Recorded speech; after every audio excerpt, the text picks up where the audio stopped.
Peacemaker, Season 2, Episode 5, Back to the Suture. On my own today, unfortunately, Cheeto couldn't make it. He's very busy doing parental things. So we've kind of left this particular review on the back burner. So I decided to get it out of the way right now. We start with a flashback, obviously, with Rick Flag Jr.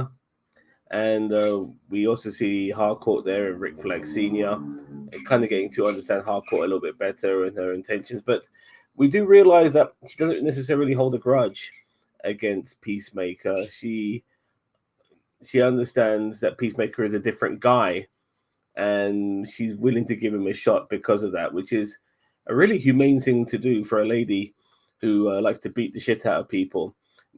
So much so that when we do cut to present day, she kind of left a hidden message for Peacemaker regarding, the meeting that they were going to have, and Peacemaker is aware of this, and you really do see Peacemaker for being a very competent character, because sometimes he comes across as a bit of a doofus, bit of an idiot. But no, he's very competent at this particular time, because he knows that he's being spied upon. He knows he's being watched, possibly even having an attempt on his life. And the way he approaches Harcourt in the public area is by using regular, everyday people for cover. And that was quite ingenious of him. Unfortunately, though, for him, he does end up getting caught by Argus. There's only so much he can do. And he also gets interrogated by Rick Flag Sr., who beats the fuck out of him. But fortunately for him, Economos, he saves Peacemaker by booking him into the system, which meant that to a degree, Peacemaker is allowed to leave Argos, even though he had the living shit beaten out of him.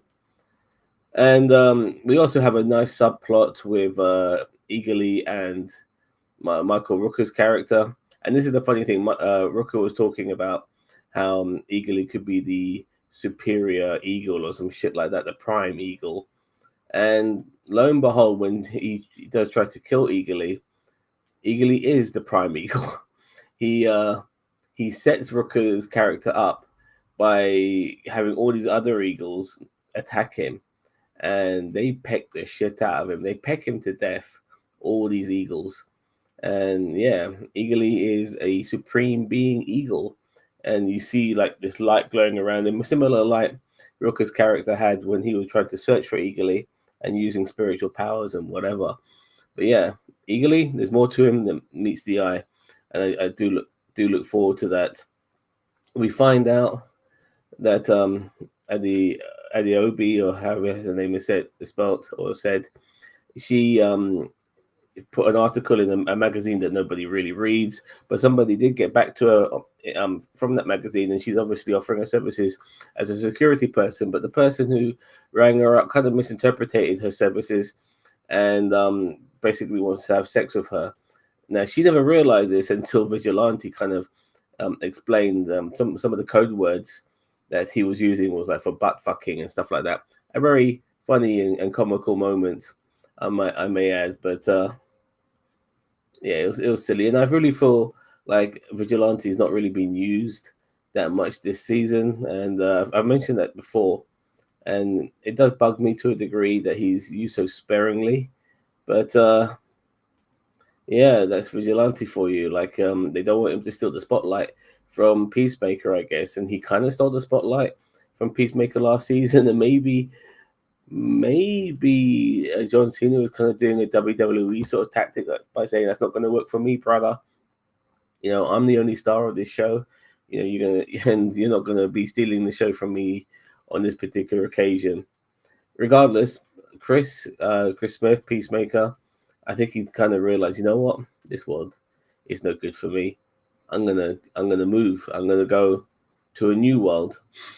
And he starts jotting down and writing letters to the people he cares about, who, if they try to discover him, where he's gone, will realize that he has gone to this parallel dimension. He sets up that device that looks like his helmet outside a particular doorway. The doorway which he actually made into the universe and stuff like that. And he sets it off to kind of collapse whilst he's in the doorway universe. So he closes behind him. He takes Eagerly with him, and he ends up going into this alternative doorway universe. And he feels that this will be the best place for him. And by the way, Judo Master is coming after him as well. Judo Master manages to follow him through. And if this place really is a white supremacy universe, and Judo Master being Vietnamese, we'll see how people take to him. Now, he has got one thing going for him. I mean, obviously his complexion is very similar to that of white people, so people might not necessarily think that he's not Caucasian. Obviously, his features will show that's different, but as long as he wears that mask, they might not make out that he's actually Vietnamese and not Caucasian. We'll see what happens. But the rest of Peacemaker's gang all want to go after him as well and bring him back. And so they're going to figure out using that device how to get him back. So, yeah. And by the way, the hot Argos chick, whose name I've forgotten, she's got some sort of cyborg eye implant, and her and Rick Flag Sr. seem to be getting a little bit too friendly. But regarding Rick Flag Sr., I don't blame him when it comes to somebody like her. She's gorgeous. So we do see at the very end of this episode, Chris Smith now in the parallel universe. His brother's there, his dad's there, and he's been told to suit up, but they're going to go fight a Kaiju. And this is the same Kaiju that Superman fought in his movie. So there's no Superman in this particular universe. It seems that this trio of Smiths happens to be the only superheroes in this universe. So we'll see what pans out from that. And we end the episode with Chris embracing the hardcore of that universe as well. And so hopefully he'll be happy, but I think he'll realize the grass won't be greener on the other side when if it's for real regarding this universe being a white supremacist universe, and it could be Earth X, then his holiday is going to end very soon, unless he reverts back to the person he once was. You do have to remember, Smith wasn't necessarily a good person. It was only in the first season of Peacemaker he kind of realized what an arsehole he was and who his dad was and yada yada, and he didn't want to be that person. He is going through a personality trait of a change, but if he thinks this universe is too good to turn down, he might want to revert. But I don't think that's going to happen. Especially if Adeobi comes through the universe and she's going to stick out like a sore thumb, and her life might be on the line. Then Smith might, give up everything he has got in that universe to save her. So we'll see what happens.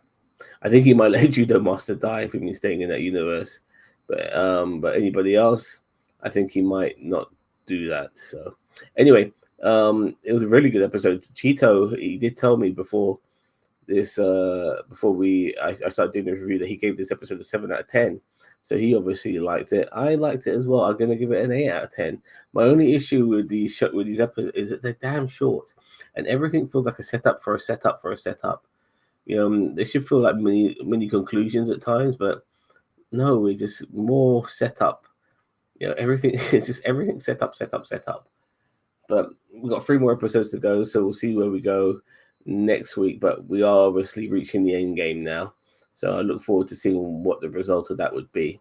Let me know what you think. Don't forget to like, share, subscribe to NerdTube, the greatest social media channel you never heard of. Take care. Bye-bye.